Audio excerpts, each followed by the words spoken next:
Ion et son église Saint-Martin représentent une image familière pour les habitants d'Ion. Ce village, essentiellement agricole jusqu'il y a peu, est devenu une zone résidentielle, recherchée et appréciée. Mais au début des années 50, Ion possède surtout un caractère champêtre. Un film tourné à l'époque par une compagnie d'assurance évoque, dans l'esprit des plus anciens, un monde révolu.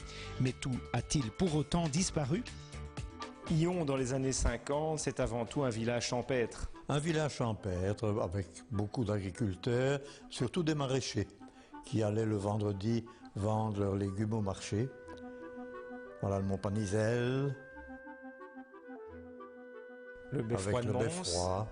Et alors un personnage qui évoque la Seconde Guerre mondiale qui avait marqué les esprits. C'était un jeune Ionnais qui a été fusillé en 1943 et on lui a dédié une rue. Alors on va découvrir différents habitants du village. Tout le monde se connaissait à l'époque. Oui, et vous voyez, dans leurs occupations habituelles, journalières, on fait un petit sourire à la caméra. Et donc là on voit on voit un magasin au centre du village. Oui, alors des gens sur le pas de leur porte à l'époque. Ah, voilà le garde-pêche et le garde-chasse. Vous avez gardé des souvenirs de lui?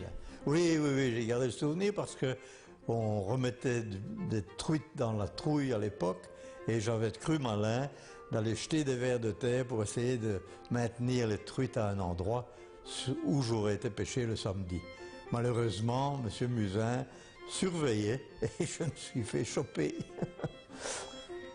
On a vu brièvement le centre du village avec notamment ce terrain de balle-pelote. C'était un sport fort pratiqué à l'époque. Oui.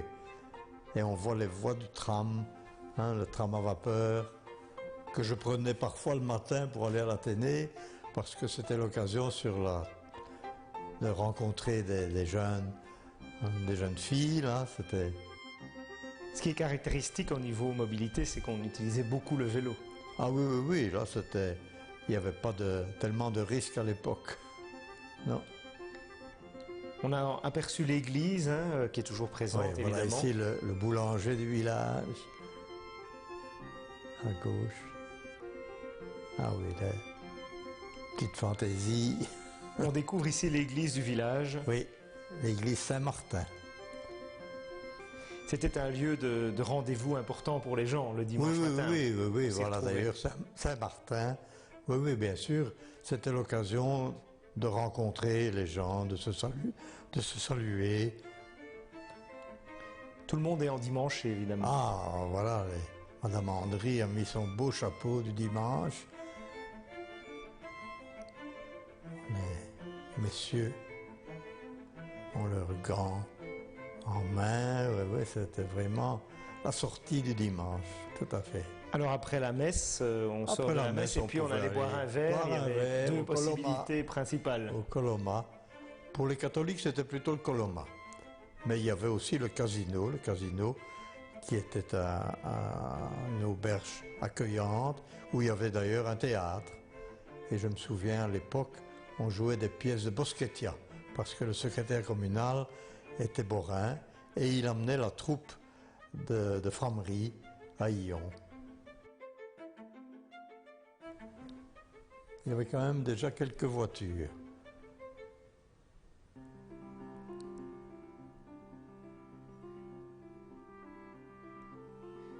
Et voilà. Fièrement.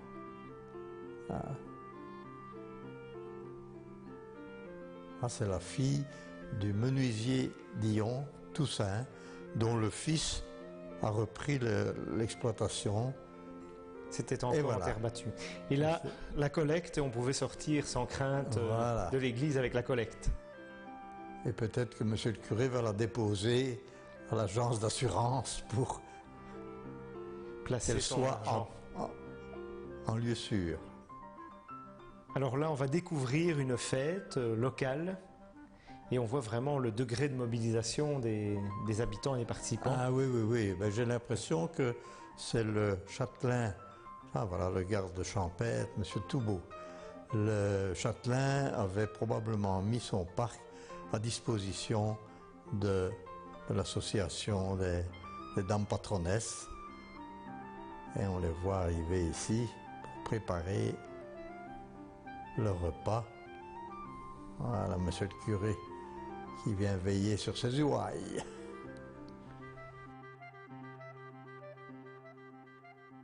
Alors on prépare sur place et notamment les frites. Ah, les frites à la mode ancienne. Oui. Tiens, voilà Paul Gérin qui a terminé les humanités en même temps que moi, sur le même banc de l'Athénée. Combien y avait-il d'écoles à Lyon à l'époque? À l'époque, il y avait deux écoles. Il y avait une école catholique et une école communale. Mais à l'époque, il y avait école communale garçon et école communale filles. Hein, ce n'était pas encore mixte. Là, il y a la traditionnelle tombola, évidemment. Oui, oui, voilà l'institutrice de l'école catholique. Voilà le garde-chasse avec son fusil sur l'épaule.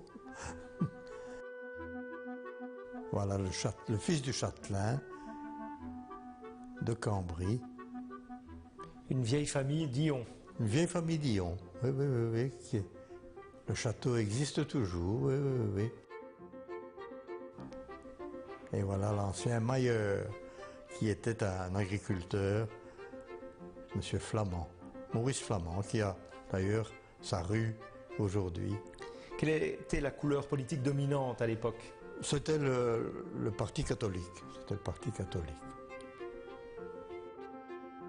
Ah, voilà les jeunes, les jeunesses. Alors là, une activité évidemment fort populaire à l'époque, c'est le tir à l'arc. Ah oui, le tir à l'arc, ça c'était un des jeux les plus prisés à l'époque.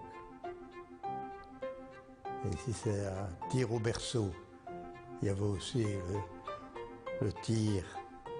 Ah voilà, M. Delplace qui amène les panneaux de basket à monter sur la Grand Place. Il y avait un club évidemment de basket au niveau Oui, local et on jouait dehors. Ah oui, oui, oui, oui, oui, oui. Ça. Voilà. Ah, on fleurit le fiancé. Ça, c'est mademoiselle de Cambry. La fille de la châtelaine, du châtelain. Voilà. Vous retrouvez vraiment dans ces images le Lyon que vous avez connu en étant plus jeune. Ça me rappelle d'excellents souvenirs. Oui, oui, oui. Et je revois d'ailleurs des personnes que j'ai connues, mais dont malheureusement le nom m'échappe. Alors là, on voit l'hélicoptère de cette société d'assurance qui arrive. Oui. Évidemment, ça suscite la curiosité à l'époque. Oui, tout à fait. Ça, c'est un... Et surtout de pouvoir atterrir dans la cour, dans le parc du château. Là, c'est exceptionnel. Et je crois que comme publicité pour la compagnie d'assurance, c'est vraiment réussi. Et voilà, tout le monde se rassemble autour de l'hélicoptère. PR, on pourrait croire que c'est une publicité pour une élection, mais en fait, c'est une compagnie d'assurance. Et l'heure est venue de distribuer des parachutes. Probablement encore avec une petite publicité pour la firme qui a réalisé. On n'avait pas la télévision et la publicité qu'on connaît aujourd'hui. Ben voilà, à l'époque. c'était un événement que personne ne voulait rater. Et en plus, c'était l'occasion de renflouer les caisses de l'église et de différentes associations, patronage et autres. À l'époque, les jeunes s'inscrivaient au patronage. Hein, c'était une des activités les plus courues à l'époque. Regardez ce gosse qui prend vraiment des risques. Et on termine par une image du village sous la brume matinale.